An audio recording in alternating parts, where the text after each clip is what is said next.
Hey everyone, welcome to the Let Loose podcast, the podcast dedicated to all things Gym Leader Challenge in the Pokemon TCG. I am your host, Jeff Bache, and we are joined by another awesome co-host that we keep getting them. All the awesome co-hosts. We keep them running through the program. So Logan, welcome to the program. It is great to have you on, dude. It's great to be on, man. I've watched every episode, kept up with it. I'm really glad for what you're doing. Like I said last week in the comments, this is a really awesome space. I love Gym Leader Challenge as a whole. So to see the community growing even further, it's just awesome to me, man. Awesome, So thank yeah. you for everything you do. Thanks, I appreciate it. Yeah, I don't do a whole lot. Just get in front of a mic and do some chatting these days. I need to get more tabletop stuff out there. I know I say that all the time, but I really like to play the game. Talking about it's fine, but playing is where it's at. For sure. But Logan, you've been away from the online scene for a moment, but people from back in the day were thinking season 3, which is the first season of webcam, which is when PTCGO went adios and we had you come on. You were the top performer for water throughout the North American League that year. You were the third place finisher in total points during the season. Like the only people that finished above you were Joshua Blotti, who we all know is a great player, and B. Savasco, who's another amazing player. Like you were number 3 on the points list. So people need to know about you. Tell the people who you are, Logan. What's up? Well, for Gym Leader Challenge, man, like I had said originally in the intro, I fell in love with this format from the day that it was created. I'm a regular watcher of old Andrew Mahone. So back when Standard kind of was fizzling out in terms of it was just getting stale to a bunch of people, I was there when he was like, "Hey, chat, I have an idea for a format." And then played through the PTCGO era, was crushed when that was sunset, but we found a way, the community found a way into it. So from there, I got myself a webcam, started playing online. Back then, I didn't have like a local league. Everything's about 45 minutes away from me. And with the way that they start it, most of the time I wouldn't make it even by the time that they start. And they definitely weren't offering Gym Leader Challenge anyway. It was all standard. So I found CardBoard Warriors to be my first home league in competitive Pokemon. It's awesome. I'm I'm an OG head. I'm from the '90s kid. So I grew up with Pokemon, and much like everyone, it kind of fell away as I got into the middle school years. Just got away from Pokemon, stayed with sports. And then in 2016, when Pokemon Go came around for the first time, me and my friends would be playing that, and we decided, hey, let's get back into the cards. So we started collecting a lot of cards from the X and Y era, and it just so happened that when Mahone was doing the stream and he was going through the water deck and everything that it was going to require, I was like, well, let me look at my old bulk from back in 2016. Found that I had Deluge Blastoise and Abyssal Hand Octillery. I was like, oh, well, we're pretty much there. And then in 2020, I had started collecting again. The pandemic era, everyone kind of went home and went back to their roots. And us that finally had some money for the first time from the '90s era, we started picking up our hobbies again, and Pokemon cards fell right into there. So you couple the Sword and Shield block, which has a lot of our really good Pokemon and trainers too for Gym Leader Challenge, with some of my old bulk from 2016, and I was like, man, I've got 5, 6 potential decks here. So started building immediately, and now, like you said, I'm pretty much out of the competitive scene for the moment. We're going to talk about Async League a little bit later on, and that's going to be the new home, I think, where I'm going to find some games. But my girlfriend and I, we play weekly, religiously, basically. She's a psychic head, and I'm still a waterhead to this day. I think that Hydro Pump Water is my only deck of choice. It's my favorite, and it's what I'll always go back to. Yeah, that's awesome to hear, dude. Hydro Pump Water, one of my favorite decks too. Our lists are a little different. I was checking out the list that you were playing when you were playing in season 3. Very different. I'm a big fan of Rapid Strike Starmie and like finishing off the Oh yeah, games with machine gunning down a board. So that's where my head is at with it. But your list is really solid. So we'll have to talk about that, especially when we get into kind of our meta discussion and maybe do some tier list a little bit later Sure, on. sure. I know that's a word, a taboo word, but so it's great to have you on, Logan. Today we're going to be talking about the Cardboard Warriors tournament that recently happened. It's kind of like, I know you mentioned you're out of the competitive scene, but it's really the only thing that we have to look towards in terms of competitive data when we're talking about this format. PTCGO is gone. It's not on live currently. Local tournaments kind of stick to themselves. It's not big reporting. There's no way to really report besides Limitless, and that's a big hassle. So this is it. We got the Summer Championship. Do you have a chance to tune in and watch any of it live, or at least watch it back? I did. I was there. I checked out the stream, enjoyed it thoroughly. It was awesome. Great presentation by yourself and Weeder. Um, got to see most of the matches play out. We don't get to see all the tables, of course, because it's just impossible with 36 players in the tournament. But everything that I did see was really interesting. There were several games where it just kind of was one side and rolled, but that's going to happen in Gym Leader Challenge, and especially at these high levels, I believe, where people are making the most consistent, the most turbo and consistent decks that we've seen so far. And so, if you don't set up and your opponent just draws great, most of the time it's just going to be a wash from there anyway. But I loved seeing it. Loved seeing 36 players, like you had mentioned with Weeder that day. It's a great turnout. I know the prizing was great. It's great to have an awesome sponsor. So, but definitely watch the whole thing, and I'm excited to get into it and talk about it. Yeah, let's get into it. So yeah, the tournament was not yesterday or the day before as in terms of recording, but it was a week ago in July 13th. 36 players, like you mentioned, $100 prize pool on the line, which was the same as the Awesome. spring championship. So I think we'll see that kind of that trend continue if we have a fall championship, which I know Weeder's probably already thinking about for the Cardboard Warriors crew. So check that out. But let's talk about the summer championship. You mentioned 36 players, officially the largest online Gym Leader Challenge tournament since PTCGO went away. So hey, things are happening. So I'm really excited Awesome. about that. And 36 players, I think like 60-ish people registered. It's always like, how many people actually show up and submit their deck list. It was closer to 36. And so we're going to see kind of like the overall meta share here. And the meta share was interesting. So to kind of talk about what we saw in the spring championship, we saw a lot of colorless, and then we saw not really any one direction for other decks. Like we saw like a couple lightning spread decks. There was like one or two psychic. Water was almost non-existent. Like we didn't see Whale Lord at all. Everyone was just kind of showing up with their favorite decks. This felt like a more targeted meta. Like people had a better idea of what decks they wanted to come in and attack. Is that the same vibe you got, Logan, when you were looking over this meta share? Yeah, definitely. I mean, when you look at the top half, like we've spoken earlier in the week, you see fighting there with 7 decks. Now, we're going to talk about fighting and why we think fighting probably has gotten that boost. But you can see that that was definitely a targeted attack on the Snorlax, on the colorless. Colorless really struggles now with dealing with the fighting decks. Lugia used to be the answer, but now even Lugia has a hard time getting through this new big basic Pokemon that, like I mentioned, we're going to talk about. Psychic, of course, in any major tournament, Psychic's going to show out because if you're playing for prize, then Psychic is one of the best decks, one of the best ones to pick up. But I like to see the diversity. We talked about that again, you and I, a little bit earlier in the week. These metas, these tops were all around different, even with the lists that are performing at the highest points. You know, Psychic has 2 lists in the top 4. We'll talk about that, but they were totally different lists. Nothing really similar about either. And several other really good Psychic decks that finished pretty high, totally different. So I think that Psychic is always going to be one of those really consistent tops. That's why you're seeing it probably with the most played. And then definitely fighting, targeting those colorless decks. Water, another one that we've talked about. Water is still my favorite deck. Shady Dealings and Teleon just does so much.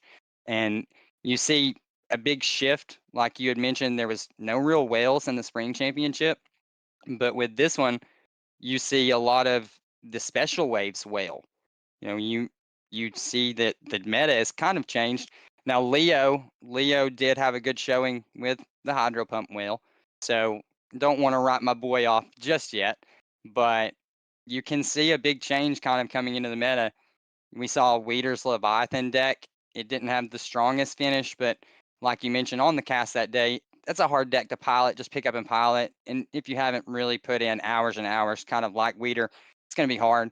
A control style deck like that in a 40-minute format, also pretty tough. So, but, and then colorless, colorless did stay in the room, but they found a lot of matchups against fighting. They did manage to eke out that 50% win rate though. So good on colorless for a room full of fighting decks, to not completely wash, you know. And then of course you see your honorable mentions, two metal, two fairy, fire and darkness. Not the best. Fire, we'll talk about that list in just a little bit. Fire had a good showing, 3 and 2, 60%. Not too bad. It took 4 and 1 to make the top cut, and even some of the 4 and 1s bubbled out. So you were almost going to have to be perfect on this day, but that's most of these Gym Leader Challenge tournaments in a nutshell. You have to go 4-0, 3-0, 4-0 to have a shot at really being in there. What was your take on, the top heavy meta fighting? I know fighting's your baby. I'm sure that you were glad to see a strong showing here. Yeah, it was. It's obviously you mentioned like a lot of the things that were very interesting about it already, but like the thing that we talked about the most after the spring championship, and it's great that we get to talk about this in like sequence too, right? We had another tournament, and now we're seeing the direct cause and effect happening here. Like we needed someone to play psychic and like good, strong, consistent psychic list for us to have a bigger picture of what the meta was actually going to look like. Last tournament, I don't think there was a single psychic Tinkaton list or like a traditional psychic list. And I think in this tournament, we had like 3 or 4 lists that I would consider to be kind of that traditional psychic list. So they came in, they put on a show. You mentioned 2 in the top 4. We're going to get to those lists too. They're awesome. Fighting, I'm very surprised. I mean, like, I've sat here, said how much I've loved fighting, talked about fighting's strengths and all of the weaknesses it's had. I even sat here and I talked about Okie Dogi, which is the card that we're going to be talking about. And I said on our set review, I said that card's not going to change anything for fighting. Well, it might have actually changed some things, but I think what it's changed the most is that people are actually giving fighting a chance. Like, I don't think anyone was wanting to play fighting before. So now people are viewing it as like, okay, hey, this deck has some tools. It had tools before, but like people are putting these decks together, and it had a very strong showing. And I'm honestly surprised by the results that fighting had. Water, you mentioned it. Poor Leo. I feel so bad for him. 3-1-1 bubbled out on a draw to Fairy. So I feel really bad for that list. That was Fairy's only positive point on the day, was a draw to Leo. All 3 other losses, but that's the meta. Some interesting exclusions. No lightning list. So we saw NAIC that Dino won with his lightning spread list, and we saw that lightning spread list do really well at the last tournament at top 4. It was the only spread deck to do well. So I was really, maybe impressed that people didn't pick up Lightning, because I don't really think Lightning is super well positioned right now, especially over the course of a tournament. We'll talk about that when we get to the tier list later on too. So I think that was actually a smart meta call, especially if you're expecting a lot of Psychic who's running Bench Barrier. So it makes sense why we didn't see Lightning. Darkness is the one that really sticks out to me. Guzzlord's really good. I mean, obviously it's the best part of Darkness, and Turbo Dark can squeak out wins here and there, but no Darkness decks, really just one Darkness deck at a low win percentage down there. That was really surprising to me. Yeah, and you mentioned no decks, no grass in this, no grass representation at all. I consider grass to be one of the most consistent decks in terms of setting up, playing off of its board, not really caring about what the other side is trying to do to it. No grass. You mentioned the NAIC tournament.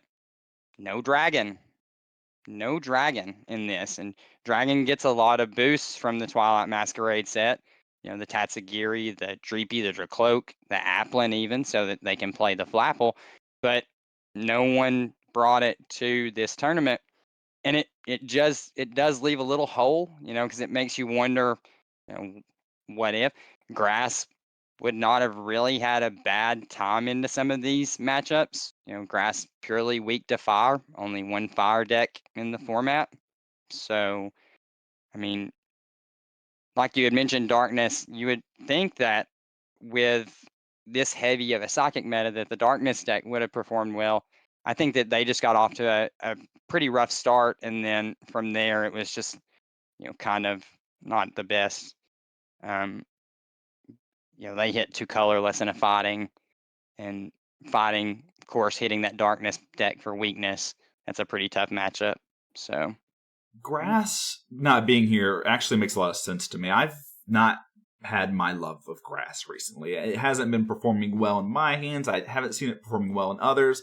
It's felt really stagnant as other types are getting really cool things. Like obviously the new festival lead stuff from the previous set was something that people were excited about, but it didn't really bear any competitive fruit. So I'm like, yeah, grass is consistent, but like it just feels like in a field of 8 psychic decks that probably have like a Wobbuffet that almost single-handedly shuts down that deck, you know, it's going to have a tough time. I'm wondering if people may be prepared for ability lock being a thing to worry about.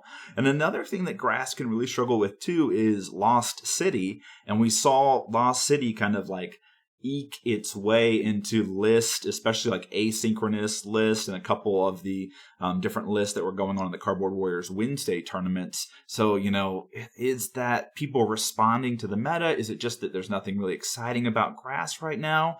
And then the opposite's kind of true about Dragon. Dragon, there's so much excitement to be had. I mean, you've got so many new tools. It just performed so well at NAIC. Where you at, Dragon players? Stand up. We need you. For sure.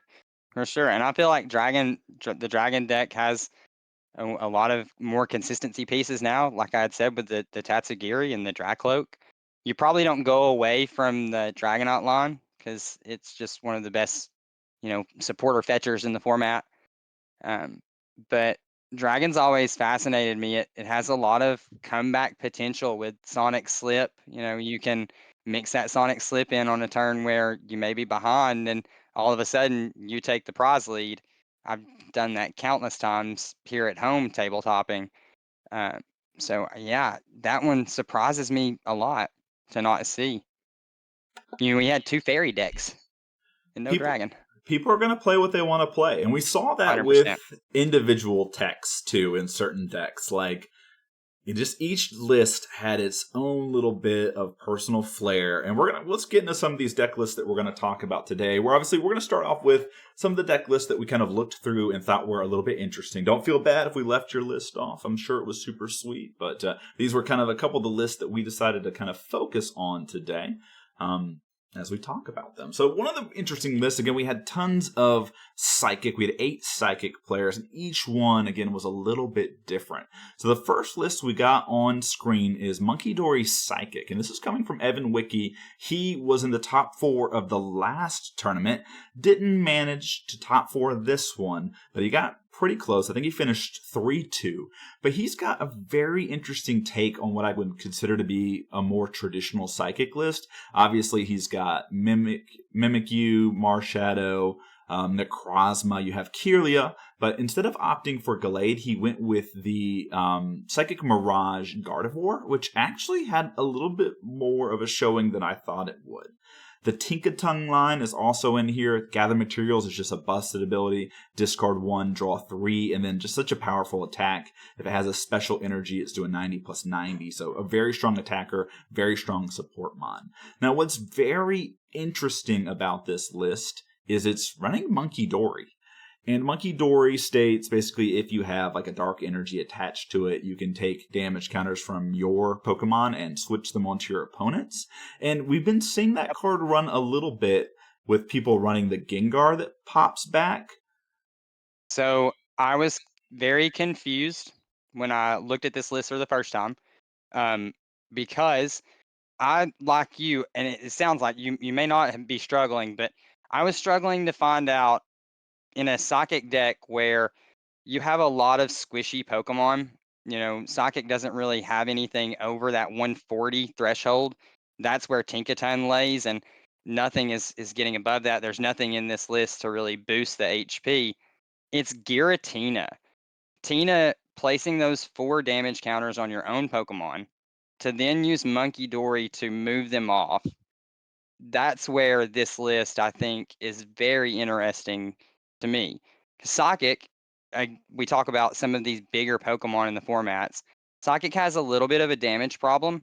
I think that's one of the only massive issues that it has. It's hard capped at 200 for the most part. You've got Latios, Tinkaton with a muscle band. They can hit that 200, but now we're seeing the whales pop up, and you're going to have to get over that 200 number to KO the whales.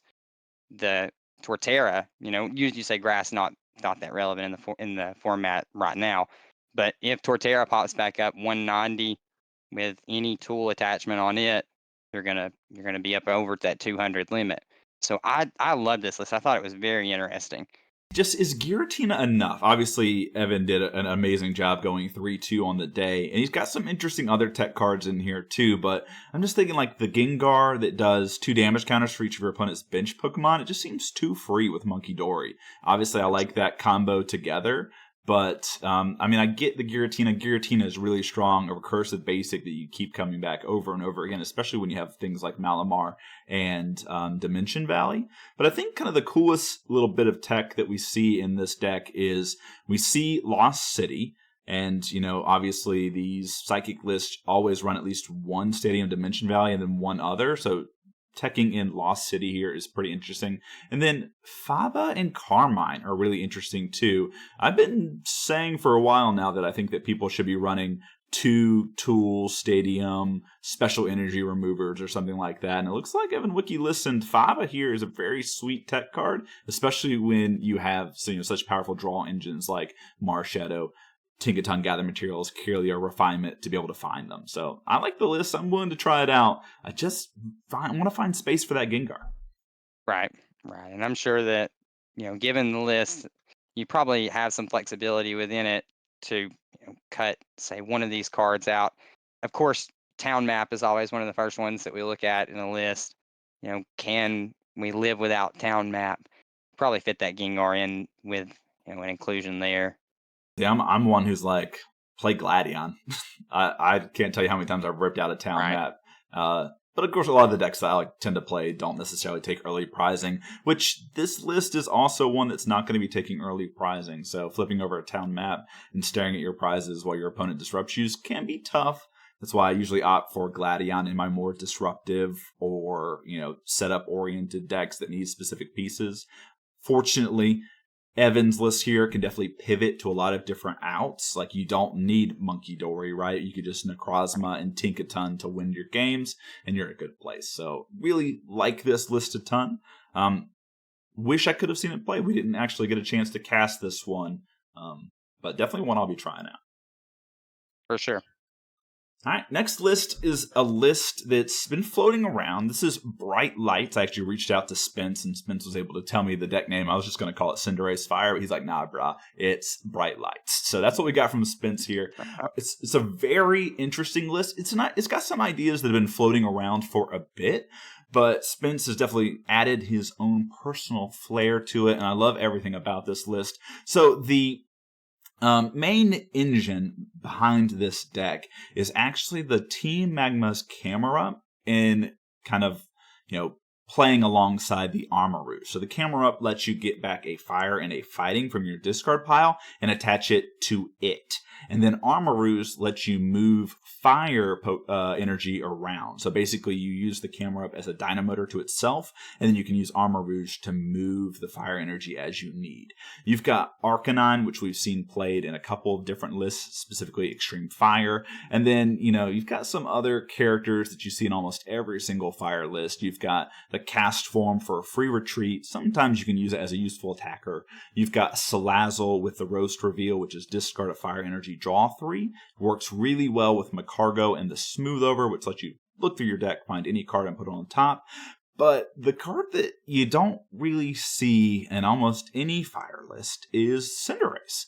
And Cinderace is a very interesting, it's 3 energy, I think it does 190 damage, but its ability says when it switches from the bench to the active, you can attach 2 fire energy from the discard pile to it. And so you just basically get a free attachment if you like Birdkeeper or Tate and Liza or Guzma into the active, or even just retreat Floatstone along those lines. Like, it charges itself up and then it does a ton of damage. So really, really interesting stage 2 there. And when you look at this deck, there's a ton of evolutions. And Spence noticed that, so he's playing like Arazu, which is a card you don't normally see play. He's got Great Ball in here, Heavy Ball, to help him find those evolutions that he's going to need. And then because fire can sometimes have a damage buff issue, you're going to see Muscle Band, and of course everyone's favorite professor, we got Professor Kukui, which is just great there. So this is Spence's list. What do you think about it, Logan? My take on it was exactly like yours. A very interesting list. The only fire list in the room brought the heat. I think that the synergy of pulling energies out of the discard pile with Camerupt, with Cinderace, I think it's a very interesting take on fire.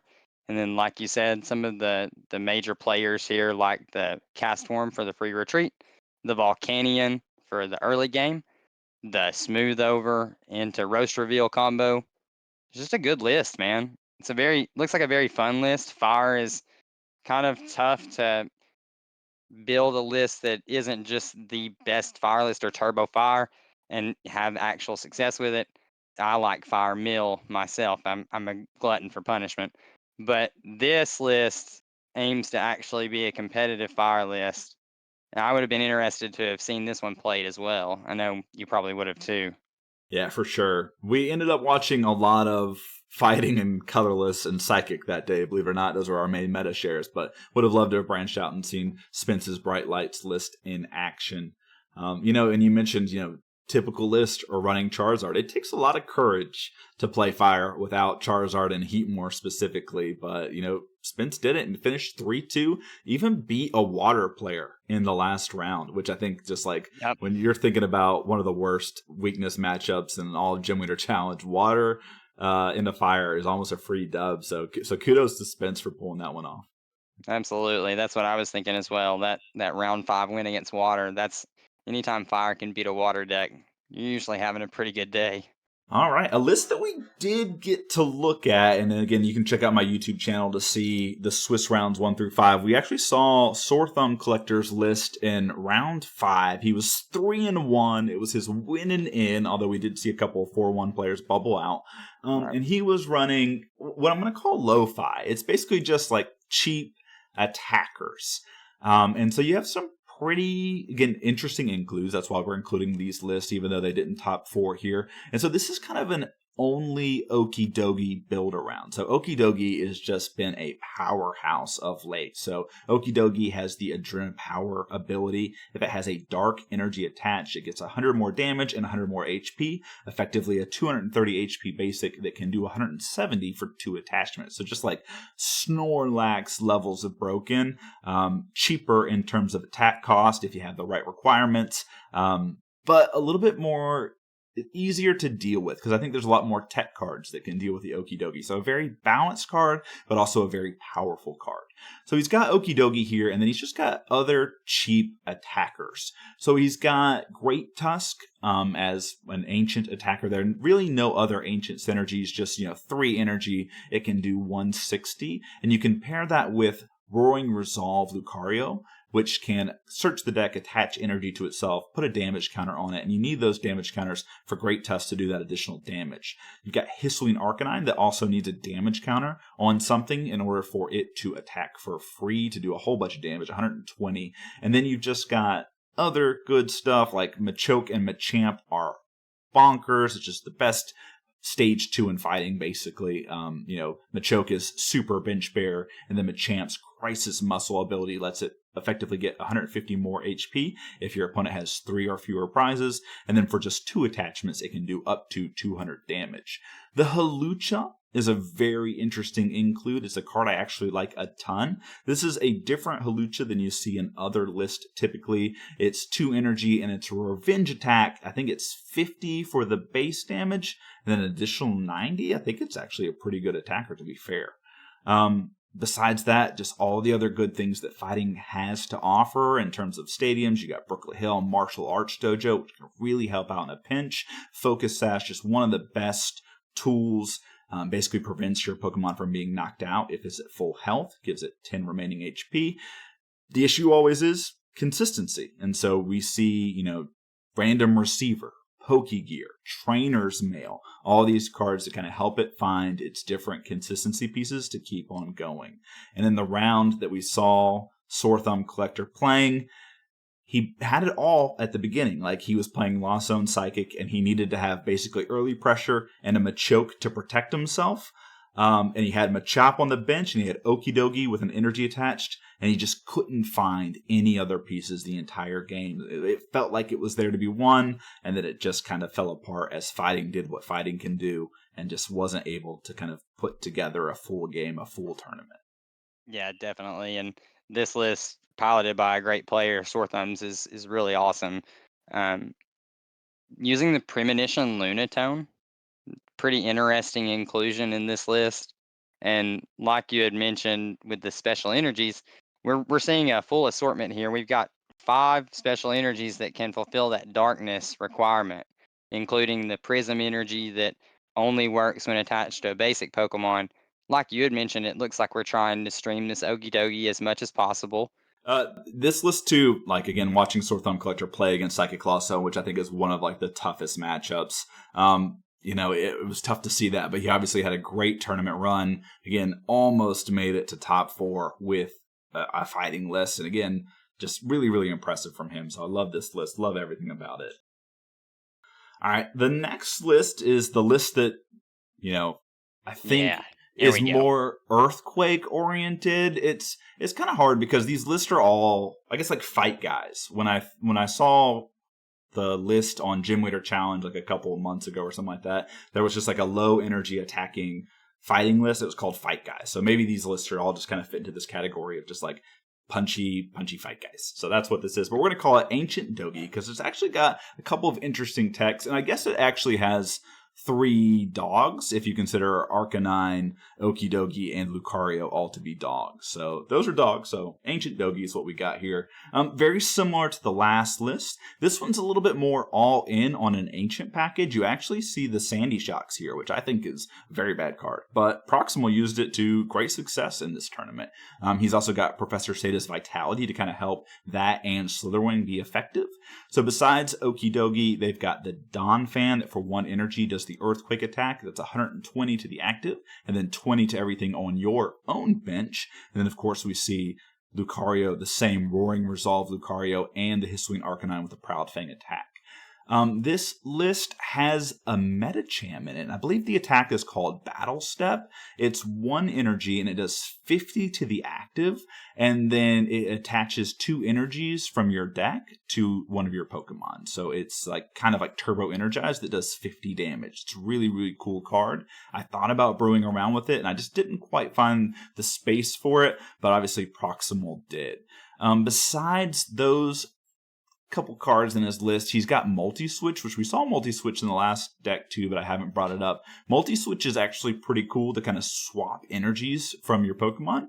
And then Chorus Experiment, which is I think a card that needs to see more play in fighting. Just looking 5 cards deep into your deck and picking the best 3 is just so good for a deck like fighting that lacks consistency, because you get to add those pieces to what you already have in hand, and that's huge for a deck that's looking to conserve resources. So shout out to Proximal. Again, this list bubbled out too. Wasn't quite a top 4 contender, but had a really strong showing. Yeah, definitely. And I think Grant is a very interesting inclusion in this list, as it offers some more opportunities for some interesting math. You can get Dawn Fan up to that 150.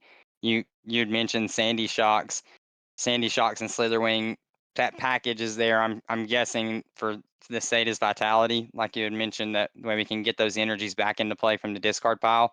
But with a Grant, Sandy Shocks can, push up to that 120 number. It's not the worst. You're going to get some of the older basics with that number.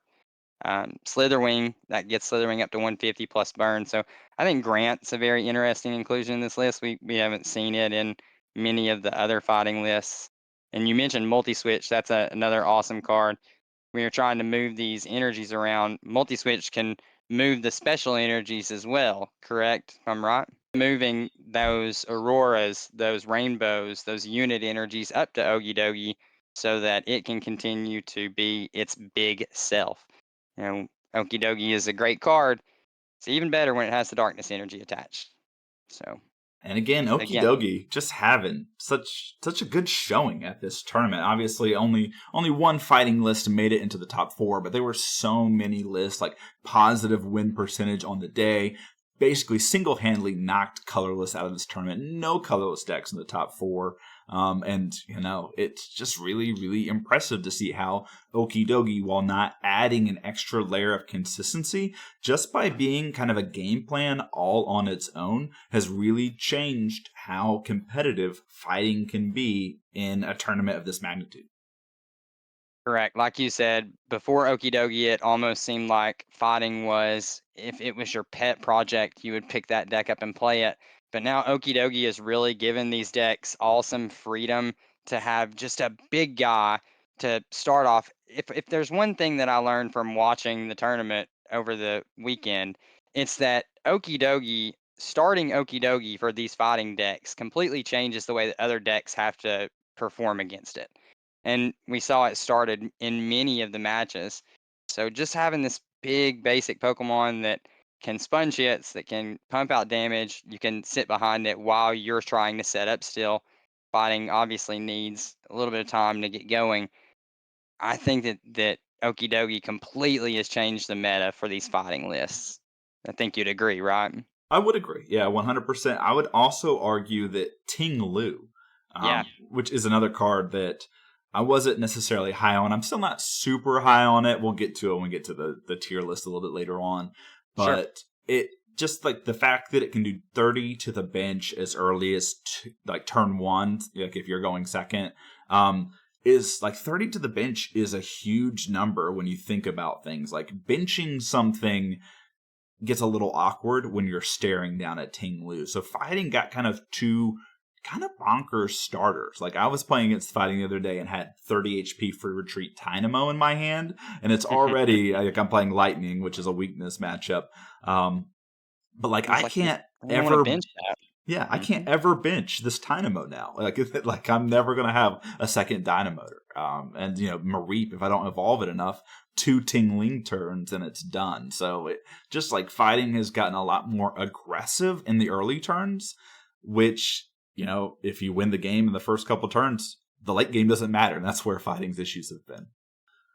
Well, let's get into the top 4 list. And again, out of 36 players, we had some sweet list win and find themselves in the top 4. We had a couple of other 4-1s that bubbled out. Again, it felt bad to see 4-1s not make the top cut. They were very deserving, I think. It's just, opponent win percentage played a big role in who ended up in the top 4. But we had Bruno Neves here with his Whales deck. And this is a kind of a hybrid list when you look at it. It's not all in on jumbo-sized Wailord, which usually finds its home in like a special energy build, like maybe built around like Vitality Springs Blastoise or other ways to get it powered up, maybe even like turbo energized. But this is just straight Rain Dance that decided to also throw in this bonkers Wailord. So you're going to see kind of the usual suspects that Water has. You've got the Baxcalibur and Frostmoth as your Rain Dancers that allow you to attach water energy to your Pokemon as often as you'd like.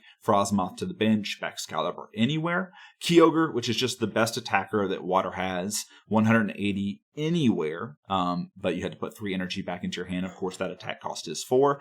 Wave Summoning, its first attack, is actually the attack that I probably use more than any other attack in my Water deck. Like starting Kyogre and just powering itself up is something you do quite often, I find. So Kyogre, both attacks getting used there. And of course, just the best consistency card to have ever been printed. Like, what was Pokemon thinking when they printed Drizzile and Inteleon with Shady Dealings? Like, those cards single-handedly let these decks set up quickly and get going. And when you pair that with Octillery, whose Abyssal Hand lets you draw up to 5, it's great. Vulpix to search out cards early. And then Bruno opted for Space Beacon Starmie, which lets you discard a card. And then if you did that, you can get 2 energy back. So it's a great way to chain attackers, especially if you have your Rain Dancers going. Besides that, nothing real too crazy to see in the list. Obviously, Arezu is another card we saw in Spence's list earlier. It's a card you don't see in a lot of decks, but getting evolutions is pretty important. And getting evolutions to hand for water is great because of Drizzile and Inteleon. Rough Seas and Switch Raft, I think, are pretty interesting includes. Healing cards, but when you're playing a Wailord, it makes a lot of sense. So, here it is. What are your thoughts on this, Logan, as someone who enjoys water themselves? Bruno is proving to be a master pilot. I've heard his name several times come up, and it seems like he's brewing these awesome water lists recently. What surprises me in this list, you mentioned the special whale inclusion. We only have 3 special energies to fulfill that attack cost. So, and only a couple of ways to search that out, and they're both reactive. You have Rahan and teammates to search out those special energies. So, I guess you're just banking on the fact that you're going to churn through the deck, like you said, with Octillery. You're going to see those special energies. Not a whole lot of other attackers. You saw Kyogre, you see Wailord, you see Inteleon, which can attack on a budget. We know Baxcalibur can also attack if needed, but do you really want to send up Baxcalibur to be attacking? We don't see a Veluza, no Lapras. Pretty interesting list to me. And like I said, it's clear that Bruno knows exactly what he's doing, piloting this list to a top 4. He lost out in top 4 to, someone we'll talk about a little bit later, but that game was brutal for Bruno. He actually was victim to a 4 prize turn, if you remember from Castella. Um, this was one where he just could never get up off the ground before Castella comboed him out. And, he makes me wonder just a little bit if he just was one step too far behind. Castella was running on all fronts, and a little bit of a bad start from Bruno here. But other than that, this list is very interesting to me as a water player, which, like I mentioned, I played the hydro pump line, and I like to play it as consistent as can be. And just that lack of attackers in this is just interesting to me. Yeah, and obviously Bruno knows his list in and out and did really well with it. But Yeah, I kind of had the same thought that you did. I said, wow, he's relying a lot on these other role compressed Pokemon and Baxcalibur and Inteleon that can attack.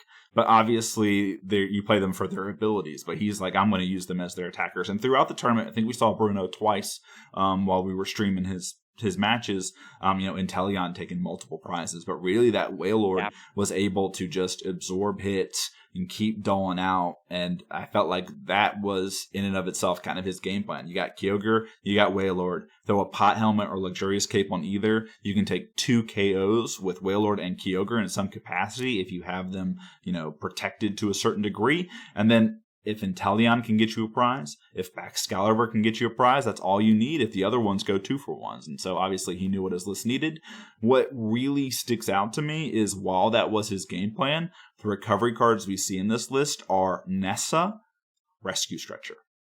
right. And so if your game plan is to just keep reusing Kyogre, I would expect maybe something else. But obviously he did not feel like he needed that. Obviously maybe via Seeker or Nessa maybe came into play a couple different games, but that to me what really stood out. Lack of attackers and then lack of ways to get back your attackers once they're down.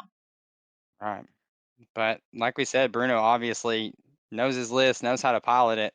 It's awesome to see. You mentioned Inteleon being a great attacker. I totally agree. That's one of the things that I hear a lot.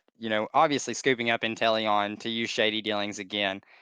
It's a very busted situation to be able to reuse that ability twice in a game. I generally attack with Inteleon. That's just my personal preference. They're which season 3 to now is a little bit different, but even still playing it to this day, I find myself promoting that Intellion, attacking in. But I'm with you. The lack of attackers is just a little surprising. I'd like to see Bruno, maybe make an article or something about this list to kind of let us know what the game plan is. Obviously, it's to recycle these guys, but what are you doing in the turns between? Bruno is very active in Brazil, is where he plays. He's a Portuguese speaker, and so they Yeah, have a great league out in Brazil, and they all yeah, talk about Waylord being the big problem. We were all over here talking about Sorlax. Sorlax needs to go. Well, apparently right. they were upset about all the water decks being kind of busted. So it's just interesting to see how different communities can kind of worry about different things. And obviously, Bruno being a top pilot playing a deck like this is causing havoc not only in our scene now, but also in his local scene down home. So awesome stuff to see. Definitely. All right, another top 4 list, and also someone not from the States. We got Bolt here from the Dominican Republic, and he played this list. Clairvoyant Mirage is its name, to a top 4 finish, and it was an excellent deck to see. Unfortunately, ended up losing in his semifinals match to the other Psychic list, but his list is very, very, very, very unique, I would say, even amongst some of the other, Psychic Mirage lists that I've seen. So his list is basically a little bit of a traditional psychic list when you think about like Kirlia being involved. You have Mimikyu and Marshadow that we talked about in the other list. And he's running kind of the 2 energy accelerants that Psychic has offered to them now, as well as Gardevoir, which doubles up. So you're going to see Xatu, which attaches an energy to one of your bench Pokemon. It has to be a basic to one of your bench Pokemon, and you get to draw 2. And then you're also going to see Malamar, which is basically a Dynamotor effect from your discard pile to one of your bench Pokemon. And then he's got just great basic attackers to pair with that. So you've got Blacephalon, who can do 12 damage counters on that 3 prize turn. You've got Giratina that keeps coming back and can hit that 130 damage mark. You've got Latios that for 3 energy does 180. That's Snorlax numbers. Of course, it discards all the energy. And then kind of the most interesting inclusion in these lists, especially these Psychic Mirage lists, is the Lunatone that does, X amount of damage for each psychic energy attached to it. So it's basically one of those infinite scalers, and it can do a ton of damage, especially when you have Psychic Mirage Gardevoir in play. Obviously, he's running to some of the best things that Psychic has available to it. You've got Fog Crystal and Mysterious Treasure, that added consistency to finding your Pokemon. And then he's running TM Evolution because really the core of his deck is Kirlia, Xatu, Malamar, getting those energies recycled. So when you notice that's important, you need that TM Evolution. Besides that, it's just cards you see in every deck. A lot of consistency pieces, energy retrieval to get back energy because you need to kind of pair that with Xatu. Tulip is another great way. It's basically Nessa for Psychic. And then just the 1 Psychic energy. And then we talked about how Psychic has that damage ceiling. Instead of running like a Muscle Band effect, he's running Spell Tag, which I guess can help with damage output in a Muscle Band type of way. And this list in total was one of my favorite lists from the tournament. I had a really good time looking this one over after the fact. We talked about lack of attackers with Bruno's list. This deck has so many different attackers. You can do so many different things with these Pokemon. You have your straightforward, send it in, smash against the Pokemon that's in the active with Giratina, Lunatone, and Latios. You have the Snop with Galarian Articuno, that ever-present 3 prize card turn with Blacephalon, dropping all those damage counters. I really liked this list a lot. The Copycat Mimikyu as well. You mentioned that 1 special energy. I imagine that specifically that special energy is in case you see a special Waves Wailord attack, then this Mimikyu can respond immediately with it. And recovery in this list, again, like we kind of mentioned in the first one, you have Tulip in this one and energy retrieval as well. So Tulip's going to bring back these Pokemon after they're knocked out, can also bring back the energies. Energy retrieval is going to function in halfway in the same in bringing back those basic psychic energies so that you can use Xatu to continue powering up your Pokemon. It does play the ancient trait Natu for cheeks in case it has a chance to go up and take a 2 prize. You catch something off guard, you set it up with Blacephalon, you catch something off guard with Psywave. Possible that you can take 2 prize cards in one turn. I don't know if Bolt had the ability to do that in his games, but this list, I continue to rave about. I love this list, and this list has already been built in my house. So that goes to show how much I found favor in this one. You mentioned the Psychic Mirage Gardevoir. We're seeing a lot of success with that card specifically in this tournament, and it's a really cool inclusion. It's really neat to see people playing around. The Buddy Catch Gallade is just the default normal evolution to Kirlia that people love because it's one of the most consistent engines in the game. But it's very interesting to see people branching out with the Psychic Mirage to try to keep these 3 energy attackers for the most part to where it only takes, 1 in a Dimension Valley, or you can continue to stream these attacks. Yeah, not running the Gallade seems like throwing to me. And obviously we saw this Gardevoir do awesome. It's just that Buddy Catch Gallade is not only like one of your best consistency, disruption, tech pieces that you can play in Gym Leader Challenge. Like we see it with the Dragonite, the Fast Call Dragonite. It's just so important to that deck. I feel like Gallade is equally as important. And then it's just such a great attacker. Like for 3 energy, it's doing 160 and it shoots an energy back to your other Pokemon. Like it's so good. So seeing this Gardevoir do so well is surprising to a certain degree that the people chose it, but also just impressive and shows the depth that Psychic has. Like its card pool is so deep. Like you could, run different Mons basically and just still put up results. And when we talk about our tier list, I think we're going to see that represented with Psychic heavily. Like there's a lot of different archetypes that can be brewed because of the consistency pieces that these decks have. They're just so good.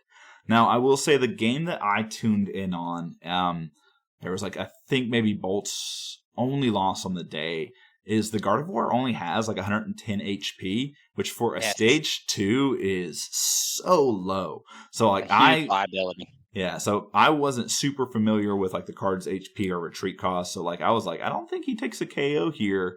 And then it just did because its HP is just that 110 is not very much. So it's squishy and needs to be protected. Bench Barrier Mew in this list, they went with Mew instead of the Mr. Mom. We saw a couple of lists opt for the Mr. Mom in order to play different Mews in this tournament. So, yeah, still have that ability going for it too. Since everything is squishy, you obviously need to protect that bench, and having Bench Barrier and Psychic is a must. And we'll see that with our other Psychic list coming up. Speaking of it, here it is. Our runner-up, Stakatattack, and his Psychic Lost Zone list. This is a deck that I've played a ton against. Not only Stakatattack's version, but just against every other version. And I'm just always really impressed by this deck and the consistency it can have with such a linear game plan. It's got one thing on its mind, and it does it almost every single game consistently. And so basically, you've got Sableye here who has the Lost Mine attack that for 1 energy can put 12 damage counters on your opponent's Pokemon in any way you like as long as you have 10 cards in the Lost Zone. You pair that Sableye with the Mew that has the Memories of Dawn ability, which lets it copy an attack of one of your basics, and it also has free retreat. It's basically just a second Sableye, so you can keep your Sableye on the bench as you use that same attack with the Mew. And if you can keep recurring the Mew, your Sableye can be safe even from Lost City effects unless they have Gust. So in order to kind of get those cards in the Lost Zone so that you can just spam Lost Mine over and over again, you got to have your Lost Zone pieces. And obviously Colress's Experiment is the best at it. Look at the top 5 cards of your deck, put 2 of them in the Lost Zone, 3 into your hand. So your goal is to kind of use that card, find it early, do it more than once, and you pair that with Comfy, which lets you look at the top 2, 1 in your hand, 1 into the Lost Zone. You got the Banette that also kind of throws itself into the Lost Zone so that you can get a supporter back from your graveyard. And then you have Meowstick, which searches your deck for 2 supporters. Of course, you're going to get Colress Experiment, maybe Gladion if something important is prized. And then you've got Mewtwo, which is going to put a supporter from your discard pile back on top of your deck. Now, this deck is running a couple of neat cards that you don't typically see in Psychic Lost Zone lists, and that's, of course, Impersonation Mimikyu, which for 1 colorless energy lets you basically use an effect of a supporter from your hand. So you could Colress Experiment via Secret back into your hand, use this attack, and Colress Experiment twice in the same turn. It's kind of bonkers, and it's ridiculous how Stakatattack can use that to get those 10 cards even quicker than you normally see. Since they're running that Mimikyu instead of the Copycat Mimikyu attack, you're going to see Neolego here, whose Nightcap attack basically copies one of your opponent's attacks, as long as they have like 2 prize cards remaining, or I think it's like exactly 2. So very interesting list. I didn't even talk about the unknown. So I don't know. What are you thinking about this list, Logan? Yeah, same with me. This list consistently, it seems like, gets this Lost Zone fueled very fast. Turn 2, turn 3. In the game that I watched of it, this thing churned. A very good pilot. Clearly, he's played this list tons. You can tell. I agree with you that it seems like Colress's Experiment is pretty easily streamed with this deck.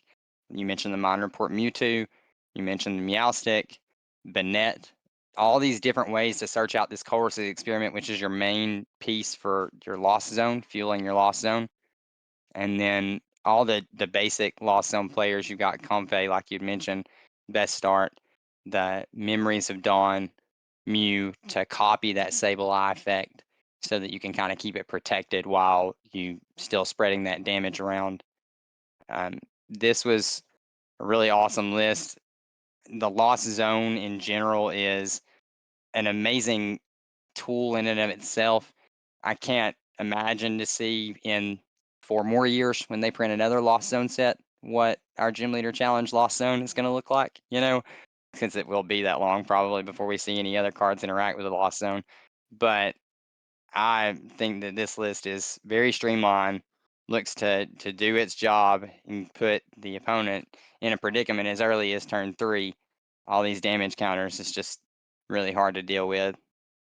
It's really hard to deal with, and like the best tech card into this matchup is something like Machoke. Yeah. Machoke that basically prevents damage counters from being put on the bench because most bench barriers don't Protect from that. don't protect from that. So Machoke is the best one, and Stakatattack's only 2 losses on the day were to fighting, believe it or not. Yeah. So I think we're seeing the power of Machoke and Bench Bear and fighting into a particular matchup. So it's just interesting to see. I found that matchup to be very difficult, especially if they, can get Hex Maniac online on that turn and get rid of your Machoke. But we saw Stakatattack in the finals struggle a bit to get going and protect his bench with his Bench Bear, which he's playing the Mr. Mime. And so I think, unfortunately, because he wasn't able to kind of get all the pieces together in the way that he was going to or needed to, he ended up falling just a bit short, but a great tournament run by Stakatattack, definitely deserving of his runner-up place.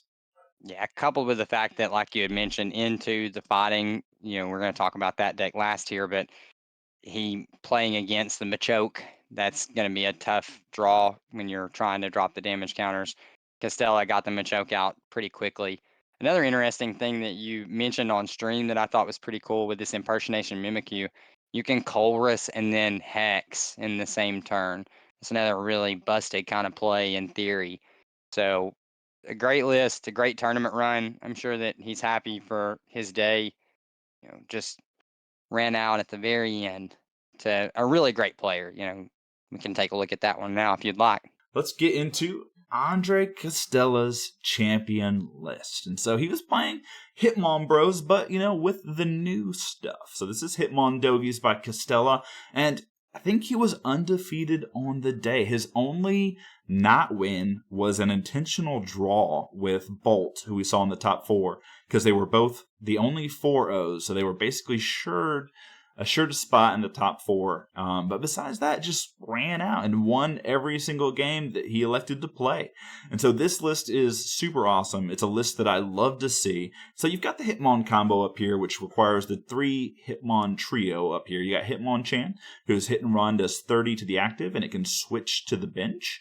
You've got Hitmonlee, whose special combo can only be used if you hit and run on the previous turn, and it does 90 snipe damage to the bench. And then you finish it off with finishing combo from Hitmontop that can only be used if you special combo the previous turn, and you do 60 to everything. So what's really important about this is you obviously need to have all those cards not prized, and you need to be able to find ways to search them out and protect them and to combo in sequence. The most important turn, of course, is that turn 2. Basically 90 snipe damage to the bench on turn 2 KOs every single support Pokemon in the format. Drizzile, Octillery, Kirlia, just to name a few, are all 90 HP or less. So any turn 2 Hitmonlee is like just bonkers and basically wins games on its own. So a lot of people look at the Hitmontop as like the most important piece. Nah, it's just Hitmonlee. So in order to kind of like, obviously you can't combo every game because this is a singleton format, kind of fix some math and help take other KOs. You've got Hawlucha here that puts damage counters on 2 Pokemon. It puts 1 on each of them when you play it onto the battlefield.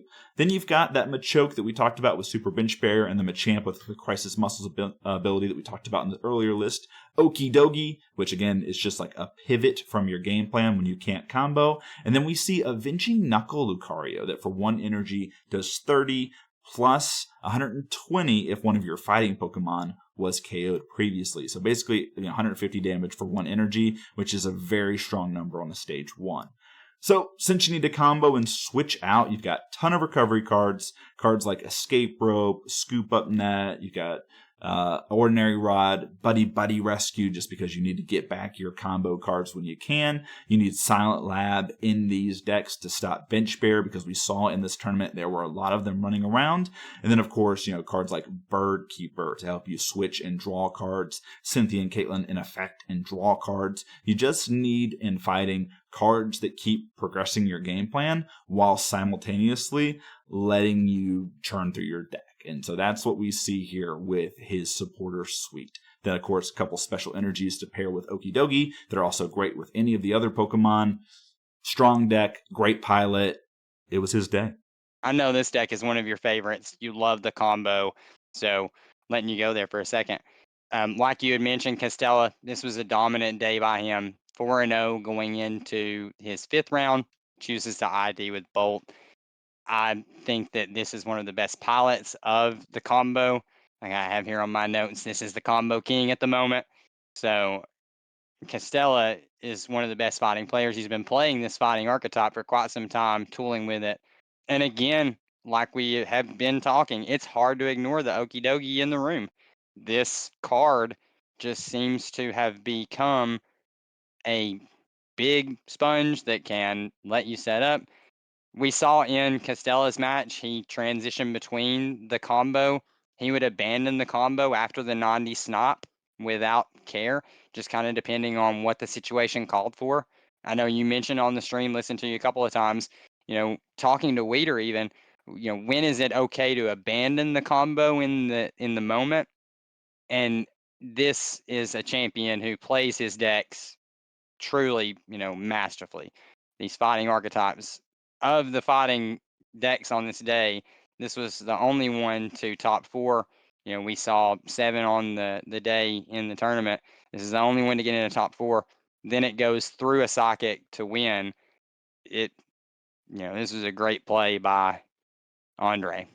Yeah, it was also the only fighting list that had true multi-prize potential. Because when you look at other fighting lists, like we saw with Sore Thumb Collector's List earlier in Proximals, they're trading 1 for 1 on a lot of KOs. Maybe Okidogi can survive a hit here and there, but now you've got a list that has true comeback potential. You can take multi-prizes with Hitmontop. We saw 4 prizes taken against Bruno Neves' deck in the top 4.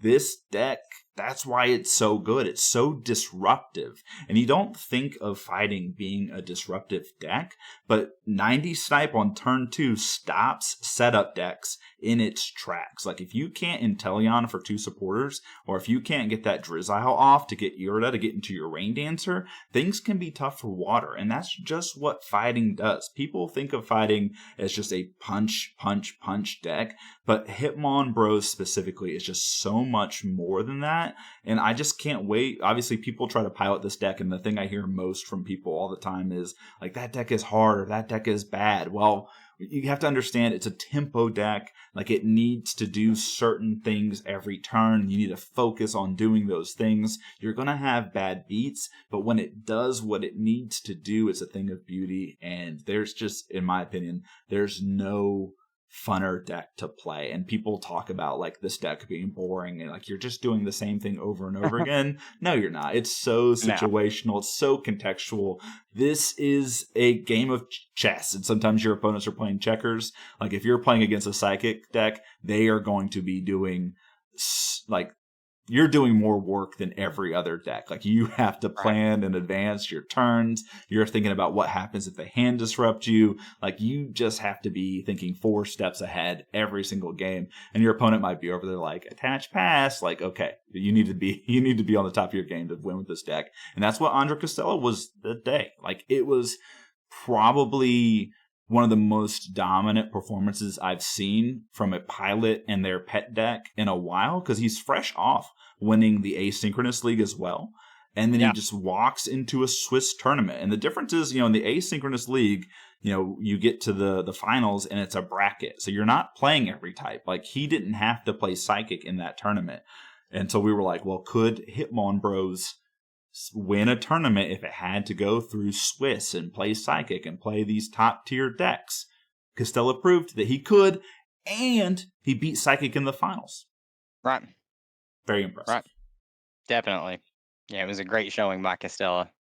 He got second in Async this time. He won the last Async. So Spence is correcting me. He did get second in this Asynchronous League, losing to Leviathan Water, but he won the season 2, I guess, of the Asynchronous League is what it would have been before that. So thanks for that correction, Spence. Well, hey, that's the tournament. Any final thoughts, Logan, about the Cardboard Warriors Summer Championship? No, other than, it's great to see the game growing. It's great to see everyone showing out for an awesome tournament, an awesome time it looked like for everybody. I can't wait for the fall championships. Maybe you and I'll get in there for that one. Well, I don't know. I'm not much of a tournament player. It's just as I was casting that, which I only got to cast because some things happened and my schedule opened up a bit. As I was watching that, I was like, man, this playing 6 or 7 rounds competitively of Gym Leader Challenge, it's a tough tell. So again, kudos to everyone that stuck it out for that tournament. Gave us that great content to watch. I enjoyed casting it, talking about the games, seeing all the sweet plays. Like, I remember like watching back on it, because when I had to edit the video, I watched back to all the clips that we had done previously. Game 1, we had Trollmeister, who was piloting a colorless deck versus Tinglu spread, and it just felt like such an uneven matchup. And then all of a sudden we see him go Rare Candy, Slacking, promote Slacking, get rid of Okidogi's ability. It KOs itself. Then Slacking has the energy to take another one. It was just great. Like the plays that these players made, it was high level stuff. It was great to talk about. Go watch it. Don't even watch it so that I can get more views. Just go watch it, because these are some of the most dedicated players doing some of the best things that they can. It was great. Yeah, definitely. Awesome to watch. If you're new to the format, you want to look and see where to start, taking a look at this tournament, watching the games played, watching the people pilot their decks. It's a great way to kind of get into the format as well. So definitely go watch the video. Yeah, a lot of good brewers too. I think that's the thing, is like none of these lists were like stock list. I mean, I think Costello's list might have become the stock list of Hitmon Bros recently, just because of how well he's been performing with it. But like besides that, like Stakatattack Psychic Loss on list is not what you see on the Gym Leader Challenge website. The Selenic Mirage list that we saw, not up there. So these are just brewers pilots playing their pet decks, doing the best they can. It was great to watch, and it was great to see. Definitely. Which leads us, now that we've talked about the championship, it's tier list time. All right? Twilight Masquerade has been pretty interesting for Gym Leader Challenge. I don't know. So we looked at like Paradox Rift as being like a game-changing set for kind of what Gym Leader Challenge has become over recent months. But Twilight Masquerade has shaken things up quite a bit. And people love tier list. I'm okay with them. All right, they're okay. Logan and I are going to make a tier list here, and we're going to see how it goes, kind of based on our personal experiences. So again, if you disagree with us, comment below on my YouTube channel and tell us how you feel about certain things in a respectful way. Of course, everything we're going to do is respectful. Fire's trash, but everything else we'll be respectful about. Let's make a tier list. Let's look at kind of where the meta shapes up, and we couldn't include every deck just because that would be here forever. But we've got kind of some criteria here. We've got S tier, A tier, B tier, C tier, and F tier. And so kind of what our top end is going to be. S tier, I think, is like the deck to beat. Like that's the deck that you're thinking about going into every single matchup, every single tournament. I have to beat X deck. That to me is S tier, is the consistent powerhouse of the format. And then our bottom tier down here, F. F is for fun. You're going to play your fun deck. You might not win every match, but F is for fun. And then we have everything in between A, B, and C as we go. So let's start with S tier. Logan, I think after this showing, after what I've seen recently, I think that there is just one S tier deck, in my opinion. And I think that's Traditional Psychic. You agree with me, disagree? Yeah, I do. Just all the tools that Traditional Psychic has. We've talked about Tinkaton and Curlia having the busted draw abilities. We've talked about Buddy Catch Gallade being one of the most consistent engines in the format. There's just not much that Traditional Psychic can't do. All along, still having that Marshadow option for just completely wrecking your opponent's hands and starting them off on a total bad foot. I agree. I think that it's the one that's on everyone's mind when you first set out to, what am I going to beat? So I think that Traditional Psychic does hold a place where, it could be that deck. And that's just it. It's so consistent. It's got so many great cards. It just can do everything. And when a deck can do everything consistently, it's just always going to be towards the top. And again, 2 out of 4 in the top 4, large meta share, positive win rate throughout the day. Multiple cards being talked about being banned. Marshadow keeps getting brought up as kind of an unfair card. People are looking at this Dust Skull, Dusclops, Dust Noir trio. The Dusclops and the Dust Noir coming out, and that Dust Skull might be a problem. So it's like, when you have multiple cards being watched, you're an S tier deck. And so I think Traditional Psychic, and again, I'm a little traditionalist. Usually S tier to me is just one deck. It's the deck to beat. So Logan, you the same way? Do you think there's another S tier deck that we should include, or do you think it's just Traditional Psychic? Yeah, no, I think Traditional Psychic is probably, like you had mentioned, one of the most consistent decks in the format. I think that it holds its place as the number one. And I think from there we have a lot of other really great decks, but I'm like you. I'm a purist. The S tier I think should be the best deck in format. And really, you kind of look at them, we have a lot of A tier decks, and this Psychic deck does kind of fit into that role as being the number one. And I think, Psychic didn't get a lot of cards from Twilight Masquerade, but No. what it did get was that Fighting is seeing more play. And when Fighting is seeing more play, Psychic is also going to be taking those dubs. So I think that's really where Psychic gets the buff. And then the other great thing is that if Fighting is being more prevalent, then colorless decks, which I actually think have some of the better matchups into Traditional Psychic list, are going to fall off. They're going to start losing to these Fighting decks, and then people are going to have to kind of shift their deck strategies from that point of view, or start playing things like Dunsparce. And when you're putting a 60 HP Dunsparce on your bench and your opponent is playing Psychic Lost Zone, that's a free prize. So again, I think that Fighting getting boosted actually lifted up Psychic more than it maybe even helped fighting itself. Yeah, and not just colorless, but also darkness, because fighting hits darkness for weakness as well. So it will kind of gatekeep naturally, and that just leaves Psychic in a place where it's in a really good spot. It does not care that the meta around it is shifting. It stays its own, it stays consistent. And that's why, like we said, you saw the most decks in this tournament, this big prize tournament, the most decks played in the room were Psychic. Fighting also hits lightning for weakness, so Yeah, there's that too. Fighting is that deck. Got 3. Give it a draw engine, and it'd be winning. Oh yeah, give it a draw engine, and we may be talking about fighting here. Well, moving on to A tier. So, Yeah, I kind of want to stick on Psychic Gloss Zone. I think Psychic Gloss Zone is an A tier deck. I know it's a little bit linear with what it's trying to do. I know that Lost City can shut the deck down, but I do think it has, like, obviously a smart Psychic Gloss Zone player is not going to play down the Sableye until it's ready to use Lost Mine, right? So even if you are a Lost City deck, there are ways to get around it. And I've seen Lost Zone players win without their Sableye. It's really impressive. But I think Psychic Gloss Zone's an A tier deck for me. Logan, you agreeing on that? yeah, definitely. Especially after seeing its placement in this most recent tournament and how consistently it can get to its goal in the game of trying to get those 10 cards into the Lost Zone. It's almost like a game in of itself. Just how can I do that as quickly as possible, and then I just win.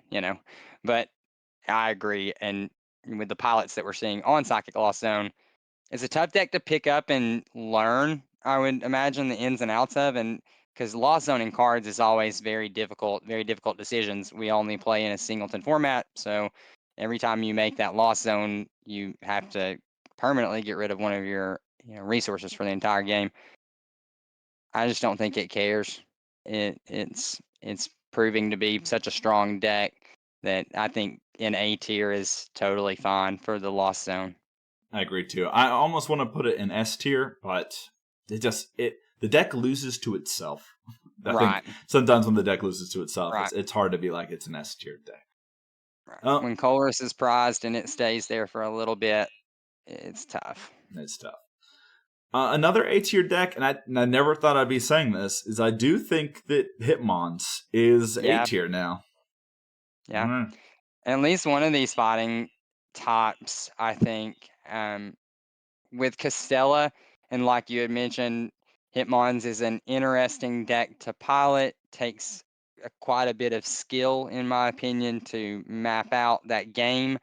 But when you see good players start picking up these decks, you see the results.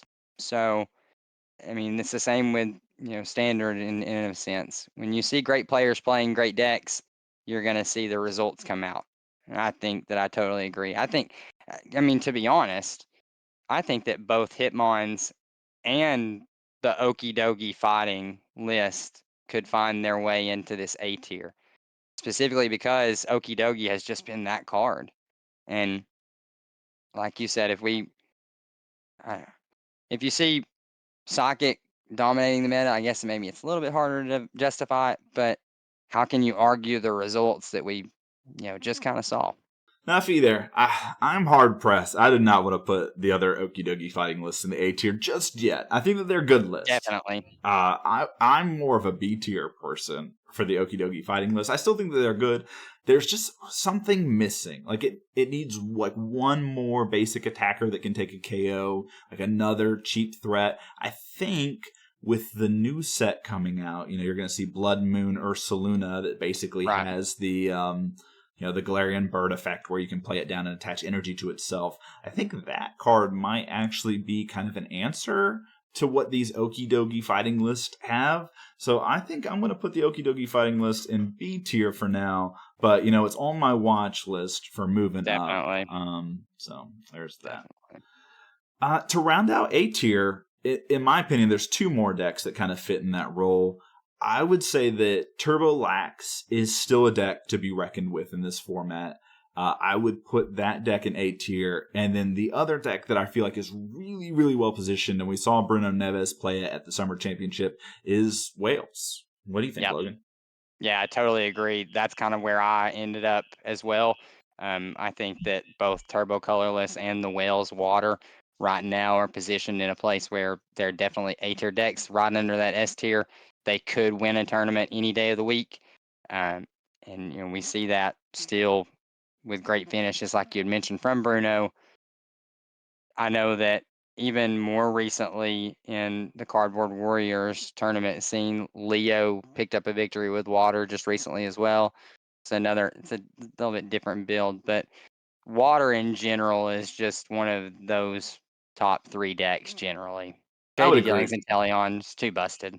Shady Dealings, Artillery, drawing up to Yep. 5. It's just got all the pieces. Like when we talked about Psychic having a little bit of everything, Water's maybe a little bit more limited because like almost all Water decks are about setting up and accelerating energy, right? Like you talk about the special energy list, it's still all about Vitality Springs Blastoise. You talk about Hydro Pump list, it's all about getting Excalibur going.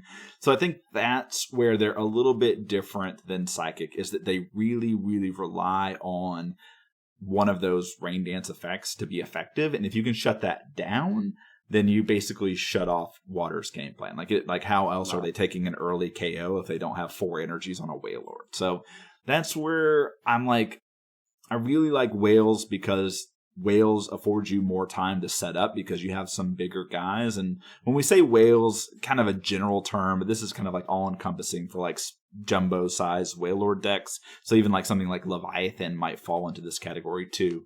Hydro Pump Water to me, I like it a lot. I really want to put it in A tier. I feel like it's like B plus, A minus. Like it's weird. Don't ask me on this one. Yeah. For you, Logan, we're gonna put it in A tier. You know what I mean? I think this, and you mentioned my list from season 3, even at the beginning of the pod. I think that given the right cards, the right list, Hydro Pump Water is still one of those top 4, top 5 decks in the format. It has new tools with Veluza. It's not completely new, but that Veluza that passes energy back when it gets KO'd is just such a powerful attacker. I know some people are still choosing to play the Lapras for the Confuse Ray. That would have been the only real change that I've made to my list and still kept it the same. I think that where the Hydro Pump deck struggled just a little bit is you really have to be able to, like you had mentioned, stream those attackers. I think that I found that Superior Energy Retrieval was that card that made the difference in so many matchups for me. There would be so many times where I wouldn't set up the Starmie, knowing that I didn't really have to. I have, other ways to recycle those energies. I think Starmie, Nessa, Superior Energy Retrieval, I mean, we're cooking. We're cooking there Yeah, at the end game. That's how I closed out many games.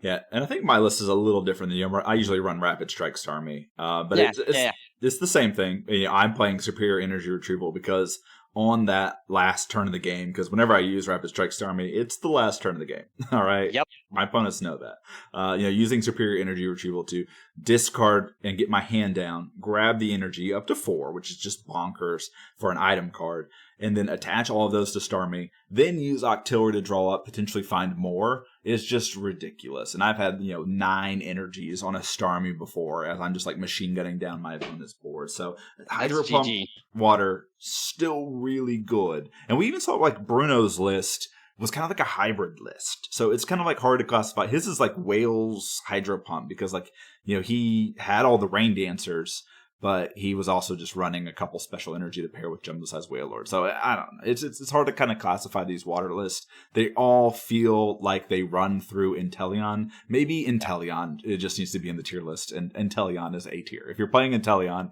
your deck is A tier. Love my guy. All right. So I think that's it. I don't think that there's anything else on this list that I'm looking at that's like this deserves and belongs in A tier. Obviously, pilot skill makes a lot of difference. So like the list I'm about to put into B tier list, I think in some people's hands might be S tier. Go in there. Yeah. Yeah, and I'm talking about Crazy Code Colorless. Yep. So I knew it. Yeah, I'm going to put it in B tier. Obviously, in Jeffrey's hands, I'm losing every single match. But I don't know. It requires a lot of setup. Obviously, there are different builds of it that are running around. You really need your draw support engine going. It feels like it takes a lot. And I think that the Turbolax builds are just better. And so that's why I have Turbolax in A tier. They're just easier to use. And so because of the easiness of them, I feel like that's A and Crazy Code Colors is B. You feel the same? Yeah, I do. I love Crazy Code Colorless though, and the same that I love Hydro Pump Water. I mean, same general principle, except you're getting to pump out those special energies. I can see it in great hands like Jeffrey, like you mentioned. This clear, easily being A tier, S tier, but it does take some skill to pilot. It takes some luck not having your Porygon 2, Porygon Z prized. Um, you just kind of have to have a good pilot, like you had mentioned, to make this deck really go up a tier, I would believe. Setting up the 2-for-1s are not easy either. Like the other lists have a lot of strong comeback potentials. Setting Right. up a 2-for-1 in Crazy Code Colorless can be difficult. You're relying a lot on like slacking or HP buff tools, and so it just can be tough to navigate, especially if you're not set up. That's why Crazy Code Colorless, in my opinion, sit in B tier. And with all the fighting lists running around, it's hard to consider multiple colorless decks in that A tier. I just point that out. Yeah, agreed. Well, I think, more B tier list. I think that Psychic Spread, which is a list that isn't seeing a ton of play recently, I think might be the best spread list. I think that's a B tier list. I mean, like, obviously you have Miss Magus to spread damage.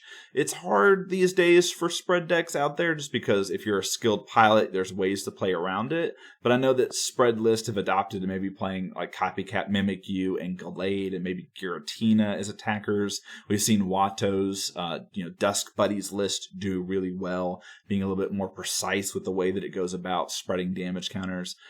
I think, in my opinion, Psychic Spread's a B tier list. Yeah, definitely. Some of these spread lists, like you mentioned, it takes people being able to play around them. But if you don't have somebody that can do that well, then it's positioned where it could do great in the meta again. Any kind of spread list is a great list whenever it comes to being able to take out multiple prizes in a turn. That's a big, jump ahead in Gym Leader Challenge because we don't have many ways to do multiple prizes on one turn. But when you do pull one of those off, it puts you way ahead in the game, it feels like. Yeah, also being able to spread damage counters as opposed to damage gets around so Yes. many bench barriers in the format, which is why I think Psychic Spread is always going to be the best spread list typically, and then just pair that with all the disruption tools that Psychic has at its disposal. Like usually as a spread list, you're going to be a little bit slower coming out of the gates and spreading your damage and taking KOs. Well, if you just Marshadow them and get them to 4, you're slowing your opponent down, and now you're kind of just like all at the same pace, but you've just played 3 cards to the board, and all of your spread attackers cost 1 energy. So it feels really strong. I actually ended up getting my Psychic badge, I think, a couple weeks ago with Psychic Spread. It's my favorite Nice. deck to play in Psychic, at least. So. Yeah, you're a spreader. Hitmon Bros and Psychic Spread Yeah, for right. sure. Right now we're playing Lightning Spread, which is not the next deck I'm going to bring up. I'm actually going to bring up Raikou Lightning. I think Raikou I was considered to be a B tier deck. There's Turbo Raikou list, which basically are all in on getting that turn 2 Raikou, and those decks can feel oppressive and it can feel like the worst decks ever. Like it's a non-game one way or the other. So I'm not the biggest fan of Turbo Raikou list, but if you're into just winning the game on turn 2 and then going to get a Coke or something and hang out, play Turbo Raikou. And then I think that the more long game looking Raikou lists that are playing maybe the Luxray that does 180 damage, multiple attackers, evolution Pokemon to a certain degree. I think those Raikou lists definitely find themselves in B tier and a lot more consistent. But when your main consistency engine is discarding your hand every turn, resource management comes into play, and sometimes your you don't get that choice. Like, you need to find a card right now, and you have to throw away your recovery cards, which you're gonna need later, but you need to find an answer now because you can't afford it. And it just feels like Zebstrika, while pushing the deck forward, also holds it back to a certain degree. And then the draw up to 4 Electrode is just not good enough. So, like, because you always want to be churning new cards. So, I don't know. For me, Raikou Lightning B tier. Play it while you can still, while Joltik is not around. Because from what I've heard from Andrew, it seems like Raiku's days might be numbered, or the tick one, I would say. But It's weird talking about the deck, knowing that it's it's in B tier, but like right, it's going to get banned. Like it's so weird. Like it's going to jump so many levels. But the new Joltik, which for 1 energy gets 2 lightning and 2 grass, basically establishes an entire like lightning board. Like you can go lightning grass onto Raikou, lightning grass onto Regieleki, right? And first turn going second. Yep. And then you just need 1 other energy. Lightning. Yep. Yeah, and it's busted. So that Crispin is making things a lot more difficult. Crispin is going to help out a lot of different archetypes, but like specifically it's just giving this deck another piece. And then like you're going to have you have the Call Signal Magneton, which knocks itself out, lets you go get 3 supporters. Lieutenant Surge plays are in effect. Counter energy is in effect on turn 2 now. Like, it just feels like, Turbo Energize is a thing, by the way. Paradox Rift brought us Turbo Energize. So, like, you have like 4 different ways to power up, maybe 5, because you could go Call Signal Magneton, knock it out, and you could grab like Bead and Marnie's Pride. Like, you could do it so many different ways too. So just like how many different ways Raikou is going to be able to pay powered up on turn 2 and just in games, it's going to need to go, I think. So again, B tier now, no tier in about a month. Yeah, that'll be another episode for another day. The potential bans that are coming from this new set. You mentioned that Call Signal Magneton with Delinquent and the new supporter that removes cards from hand. That combo also sounds nasty with Lieutenant Surge's strategy. Maybe Lieutenant Surge is the one that takes the hit, but yeah, I think that's totally another great topic for another day. Yeah, we'll get to it. People will chime in a lot on that one. We might have to talk to Mahone about being on that one. I don't know if he wants to talk more about band stuff than he already does, but I know he's keeping his eye on a couple things. And again, if he's listening, we're happy about what you're doing for the format. I feel like the format's pretty good right now, talking about these different decks and the tier list. Yeah. Just what's coming that's a little scary. All right, B tier list to close it out. I think there might be 3 more. We might need to find some space for it. So I think the 3 more that I feel like belong in B tier and that might even have a say for A tier on any given day are Guzzlord, low energy water like Palafin Seismitoad builds, and Dragon. Believe it or not, just because of all the new tools that they have. I feel like Guzzlord, obviously with Psychic being such a prominent player in any local meta, anytime you have something that can hit for weakness and to take 2 prizes is great. And then you just have cheap, efficient attackers along that deck as well. Hoopa, Spiritomb, the Weavile that's so great, Mind Jack Zerwork, Foul Play Zerwork. Like, there's a lot of good attackers in Dark. It's only got Liepard as its only draw engine. Like Right. if it had anything else, it would probably be A tier. But because its consistency is a little questionable, I think it belongs firmly in B. It's getting some support in the next set. The supporter that brings the lightning or the darkness energy into play. Janine's secret technique. So this deck could see a little bump in the next kind of format, the next block when the new set's released. But yeah, I totally agree with those 3 takes as well. I think that Dragon definitely is taking a step up with this set. So definitely think that it's positioned fine in B. Low maintenance water. I do enjoy playing those decks as well. I have Palafin built, and when it works, it's just so powerful. Palafin just a really strong card. I'm totally cool with all of these being rounding out our B tier. Yeah, I think that's a pretty good B tier there. I think the only thing really holding low energy water back is that it feels like it lacks a true 2-for-1 at times. The Seismitoad builds, I think, have the best option at it because it's doing like 170 for 2 energy, and then it's preventing like a possible attack the following turn because of its ability. So Right. I think the Seismitoad lists are pretty good and up there.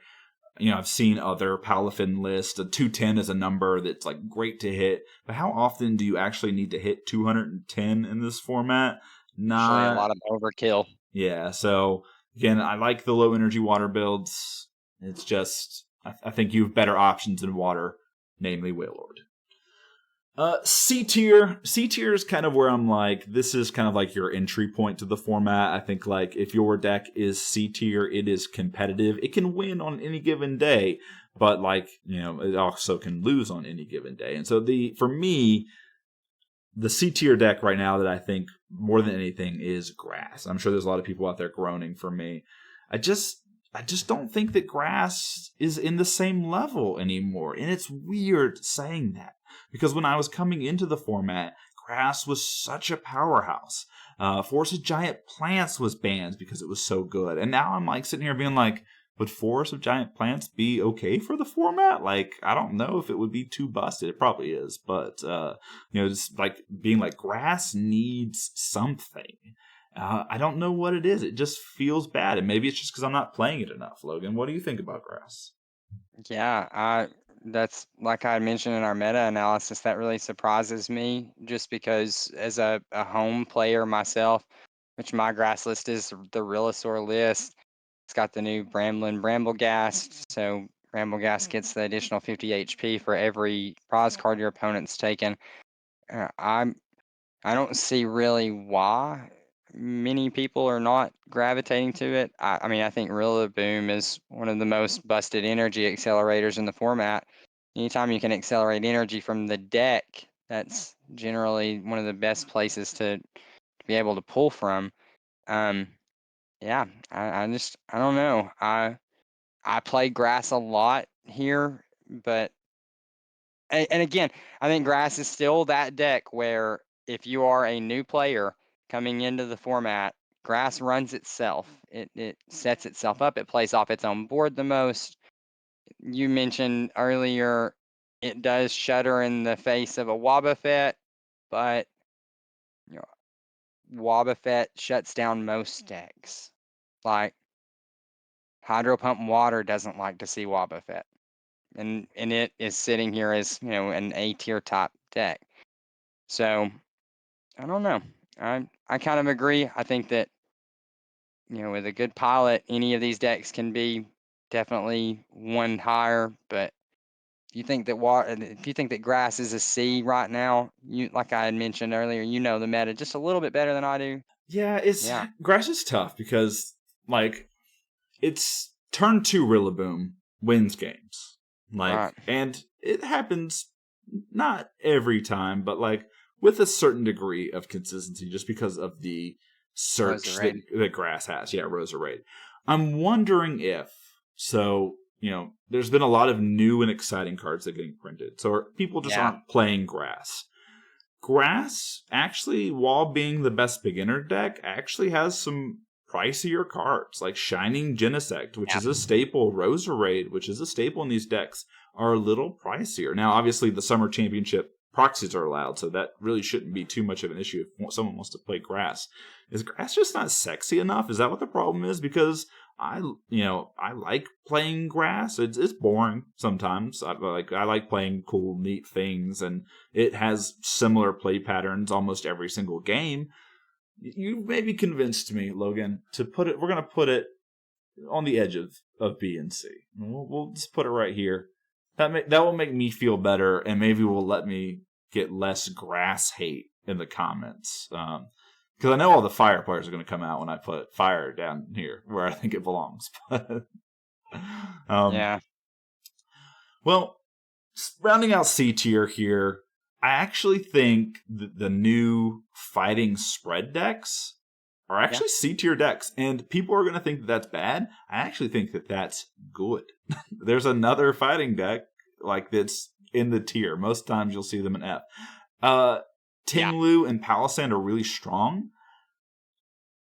Tinglu being conditional is a little bit of an ask in a deck that doesn't have a lot of consistency, and bench barrier exists. And when Right. bench barrier exists and you have to blow up your own silent lab, not good. So I think that Fighting Spread is strong, but just not up to snuff with some of the other powerhouses of the format. So I'm going to put it in C tier. I think Poison Dark and Spread Lightning probably both find themselves into C tier. Yeah. I've been playing Definitely spread lightning. I've been playing Playing a it. lot of Spread Lightning Yeah. recently. And I started out the Async League 0-3, and then I made some changes. I was using a list that was kind of a combination of Plopals, who's in the Full Grip Games finals between him and Morse. So he very Nice. strong deck builder. Dino, who just won NAIC, and then Evan Wiki, who top forward the spring championship. So I've been using like a combination of all their lists, and I was playing it, and then I made some changes that felt more to my style. Again, we talk about player personalizations being so important in these tournaments. I'm 5-1 since I made those changes with Lightning, Nice. Spread Lightning. My only loss was to a turn 2 Raikou. Lee, if you're out there, not bitter about it at all. But yeah, Spread Lightning I think is getting there. I really want another cheap spreader or a cheap spreader that also has a good secondary attack. And I think that goes up because right now the deck, the way it's built and constructed, it's really all in on doing 50 damage twice. Right. And if you can't do that, you lose. And relying on Regieleki can be tough because it's only getting 1 KO before that energy gets discarded. So Spread Lightning, it's C tier. It can be so much better. I'm wondering if the new Joltik will see play. I've been thinking about that card a lot. Like you could just set up like your entire board and Spread Lightning list with those cards. Right. Yeah, definitely. That Joltik's going to be such a boost for Lightning just in general. I think you're going to see it in so many different builds, just being that, able to start the game, pump those 4 energies into play, and then go from there, basically with whatever attacker you decide to power up in that moment. And the thing is, like, Lightning List won't have to change too much, like, to get it into the active on turn 1, because you're already running Zapdos, so you're already running a ton of switch cards. Tynamo and Tapu Koko already have free retreat, and then you're running, like, Floatstone, and some of us are running, like, Floatstone and Air Balloon. I'm running Floatstone and U-Turn Board. But, like, you just got so many different options, so I think Joltik will see play in almost everything. Yeah, totally agree. All right, I'm going to put Control. We'll talk about Control at the end over to the side for now. But Metal and Fire, I'm really torn where Metal belongs. I played a lot of Metal at the beginning of the format, and it was doo-doo back then. Like, I'm talking like Cling Clang, scoop up net, hope to Cling Clang again, attach 3 energies to your Caparaja, win the game. Like, oh. And it's gotten much better since then. And I've lost to Zamazenta so many times. And then so many other times I've just seen Metal players like spin their wheels and lose, while they've got like, Metal goggles and like 300 damage reduction tools, but they can't find any other pieces. I just don't know about Metal, Logan. Help me out with Metal. I need your help here. What do you feel about Metal? I mean, so I know that Mahone really loves his Metal build. It's more of a turbo list, tries to get the energy into play quicker, plays the Metang that is searching or looking at the top cards and attaching any metal energies in any way that it finds. I, like you though, have also seen Metal spin its wheels too many times, even in a deck where Baxcalibur and Frostmoth are both weak to Metal. So I've been told, even personally, hey, I feel like the matchup's a little bit easier now into water with Metal, but then still come out on top.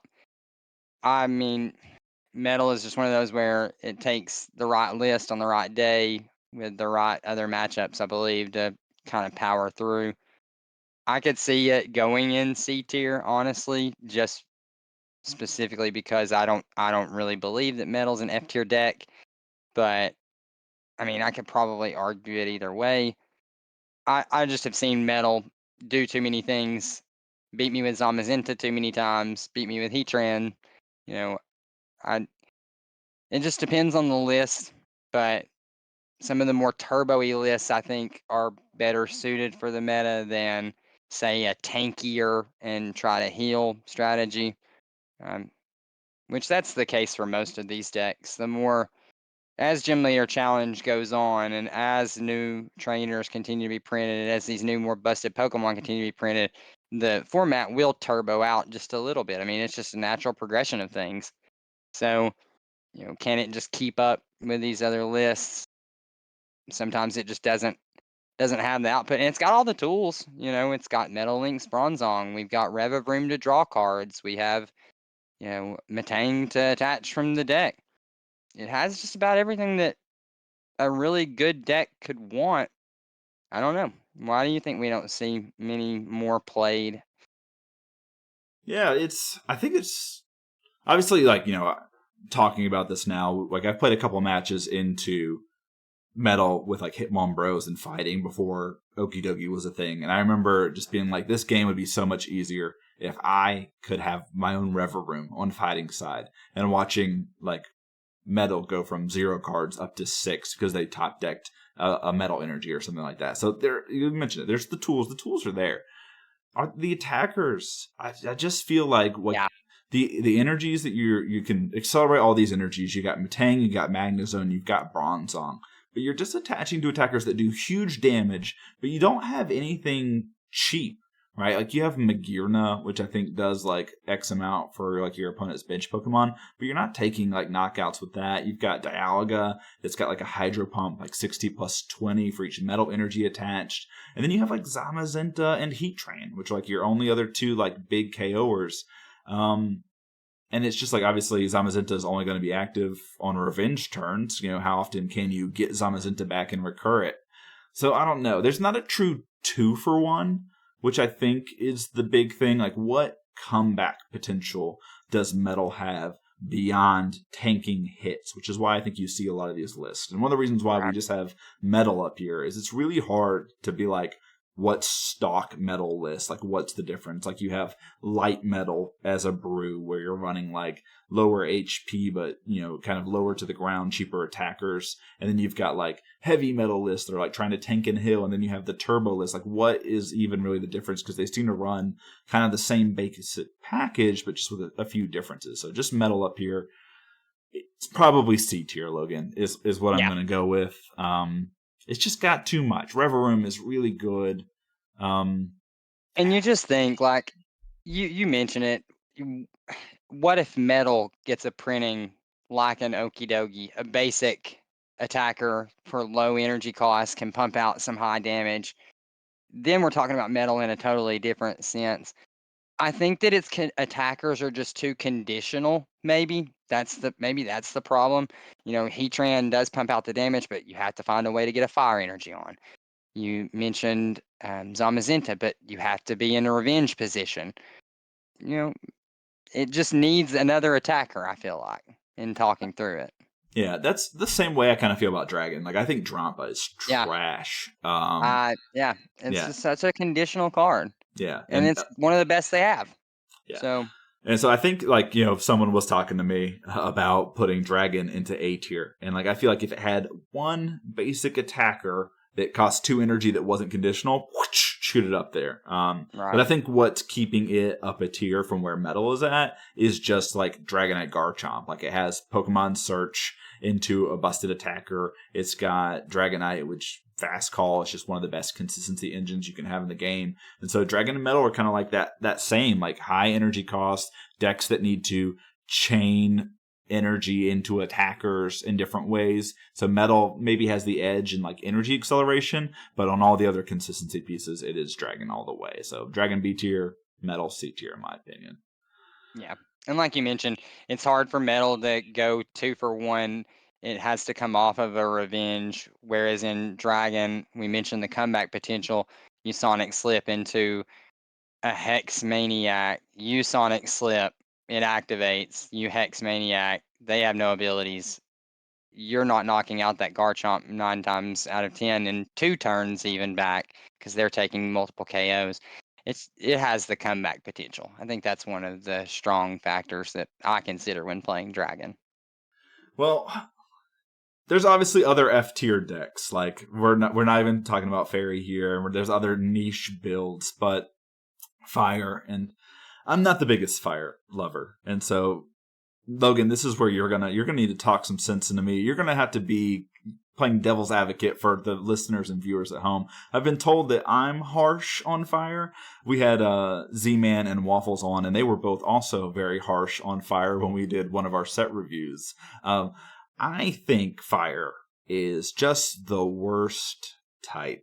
Like officially, now that fighting has Okie Dogi, I just think that Fire is the worst. Like officially the worst type. Again, Fairy aside, because that's not a real type anymore. But Fire is just the worst. And it's hard to even classify like what the best Fire lists are. Like you might talk about like traditional Charizard Embor lists. We might talk about Weeder's Extreme Speed list. Fire Mill. Right. Like there's a lot of different like decks within this Fire type, but they're not really putting up results. Stakatattack even has kind of like a really cool, cheap, basic attacker list that actually has been causing me some troubles as a spread deck because he can not bench things. And even as he's playing his Fire deck, I'm like, if I was just playing Psychic right now, this would be so easy. Like if I'm playing Lightning Spread, things are bad, but just think Fire is bad. And it's hard because it's got Charizard that doubles up energy. It's got Volcanion, which is a busted starter. It's got draw support. It's got reasonable basic attackers. Entei, Chi-Yu, Heatmore. They require a little bit of energy investment, but they're pretty good. And then you have Magcargo. And I think that Magcargo is really good, but is also really limiting. Because it's not just getting you that card to your hand. It's putting it on top of your deck. So you always have to pair it with something else. It's not just Buddy Catch Gallade, go and get the card you need, right? So maybe Magcargo is the issue. Maybe it's just that you just need so much for Fire to work. It's even got some of the best like type-specific supporters like Welder, Blacksmith. They're pretty good cards. It just doesn't seem to go together. I don't know what it is. There's no cohesion. Water is just everywhere too. Fire, F is for Fire today, in my opinion. I'm going to put Fire in F unless you can convince me otherwise, Logan. Yeah, I mean, I don't think I'm going to even. It's not that Fire is an F tier deck, just in the meta, in the sense of, like you had mentioned, you have all this water running around. You're definitely taking hard matchups into every single one of those decks. No cohesion, just like you had also said. If you run the Magcargo, it feels like you want to run the Salazzle too. Then you're trying to set up 2 stage 1s to get the advantage of 1 card. It's just, it's tough. I know that Weeder is a really great Fire pilot, and he probably in his hands can pull out wins against some of these other decks that are in higher tiers. But in general, I definitely see Fire brick more than some of these other decks in the format. I'm playing Fire personally, usually, which I love to play Fire Mill, but there's games where you just open up a handful of middle evolution Pokemon and nothing else. And it seems like it does require a lot of Pokemon to keep Fire in the game. And if it ever loses one of those pieces, then it's not really jiving well. It's got a lot of setup that it needs.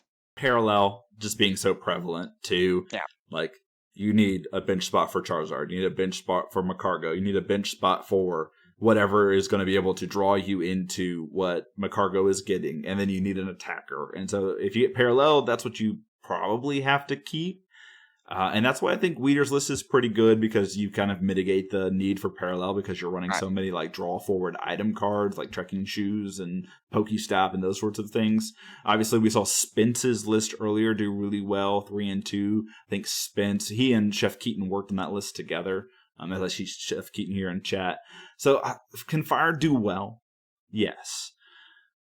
Has my experience with Fire shaped my opinion of it? Yes. Am I a content creator with the power to make a tier list that everyone can look at? Yes. So these are all things you need to take into account as you guys are going to roast reveal in chat about Fire. Send me your Fire list if you think they're good.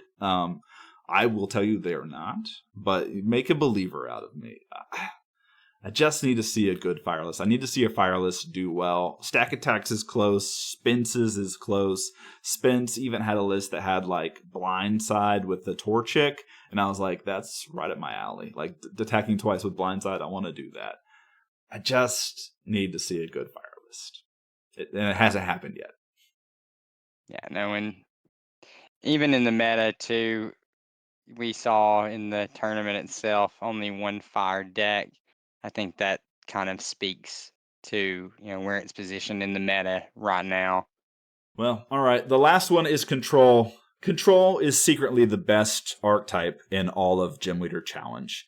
And the only thing holding Control back is the clock. Time limit. Yeah, if Control was able to win a game in 40 minutes in Gym Leader Challenge, we would all be losing to Control every single game, and it would not be a very fun place. So don't ever make your timers longer than 40 minutes, chat. Keep them there. But I think, like we saw with Weeder's Leviathan list, which is a Control deck disguised as like a 6 prize taking deck. Like it works its magic in the Async League where you don't have a timer, and he was very knowledgeable of his deck. And that's the thing. If you're a Control player and you're knowledgeable of your deck and you know what you need and you're not relying on coin flips, even though Fairy Control can still win games for relying on coin flips, you're going to do really well. And I just think that Control decks are the best. Not mill decks, not stall decks, like true Control decks. True Control. Is the best. Yeah. So again, S tier, but we're never, it's capped. It can't go beyond it. Grant Manley was running full grip games 1Ks back in the day with his Control deck. So if we ever see the return of full grip games, big prize tournaments, we might see some people show up with Control decks. Weeder's Leviathan might be the new hotness that people try to take to win that tournament. But it's just the time limit is going to be the issue. You got to be fast if you're a Control player. But yeah, thank goodness for the time limit, or else we would all just be sitting here being like, I got to play more Switch cards. And that's where we're at. Yeah, definitely. I know even as a Hydro Pump connoisseur, the amount of Switch cards that you play are not enough to deal with a Control matchup. So yeah, it would be no fun. You mentioned picking up Fairy Control on the stream. You're like, if you want all your friends to hate you, play Fairy Control to them. Yeah. You may win some games, but they're definitely not going to have a fun time on the other side. Yeah. So that's our tier list, though. I'm pretty pleased with how it turned out. Obviously, people might disagree with where we're at, and obviously we couldn't include every deck, but I do think that this is a pretty good representation. Obviously, like a couple things can move up or down one way or the other depending on your own experience, but I think maybe the only one, and it's obviously recency bias in who I am, is like Hitmon's in tier A. Like I'm still like, but it's just putting up those results, so it's like hard not to put it there. That's the one that I'm kind of like, And then I think besides that, I think there are probably some people over here being like, fire needs to go up, but show me a good fire list, people. So. Well, this is our list too, so it's very easy to see Hitmons and Hydro Pump Water in A. Everyone knows those are our 2 favorite decks, and we're a little biased. Like you said, if you believe that fire is better, get in the comments and give us a shout. Let us know why. Well, Logan, again, pleased with the tier list, but we got one shout out before we get going here. So for people who don't know, we got Asynchronous League Season 4 in the process. Really impressive that we made it to Season 4. It started a little early on July 10th, so we're currently in week 2 of it. If you haven't hopped in, you still can. There's a lot of games going on. I've probably seen like 20 games a day, which is really impressive. It might even be more than that in some situations. But it's going to go 7 weeks. If you're interested in participating in the Asynchronous League, this is all you got to do. Jump on the CardBoard Warriors Discord. You got to go and join the Discord, ping the role at GLC LFG, all right? You don't have to sign up. All you start doing is looking for games. You play a game with someone when you have the time. All right, you don't have to sign up for any special tournaments or special times. You just play with someone, you report that, and then over the course of a week, you can't play that same player twice. resets every week. Then you can play that same player again. The person with the most wins in their respective type gets invited to the finals at the end, which is like a tournament style bracket. And that's it. It's just like real easy. It's a tournament that you can kind of do at your own pace when you have the time. And if you get 4 wins in a row, you get a badge, which, your little like Discord icon in the Cardboard Warriors Discord will change to the color of the type that you won with. And of course, everyone's really competitive trying to get the most types. I think so far we've got 2 types. So Moo Latte has the water badge, and I think Stakatattack got the colorless badge recently. But I think those are the only 2 badges. So hop in there, get your badges. That's what's up. Yeah, like you said, this is definitely your best option if you are not looking to sit down for multiple hours, in a 4-round Swiss tournament. Just hop on, grab you a partner. Like you said, ping that command in the Discord, and you'll be set right up. You'll be going. Logan, thank you so much for being on. It has been absolute pleasure talking Summer Championship and making our tier list today with you. Thank you so much for being on. Definitely, Bash. I had a great time. Thank you, everybody, for listening, and hopefully we cross paths again sometime soon. Of course. We'll definitely have to do this again. Well, everyone else, thank you for hanging out with us. This has been Let Loose, the podcast dedicated to all things Gym Leader Challenge in the Pokemon TCG.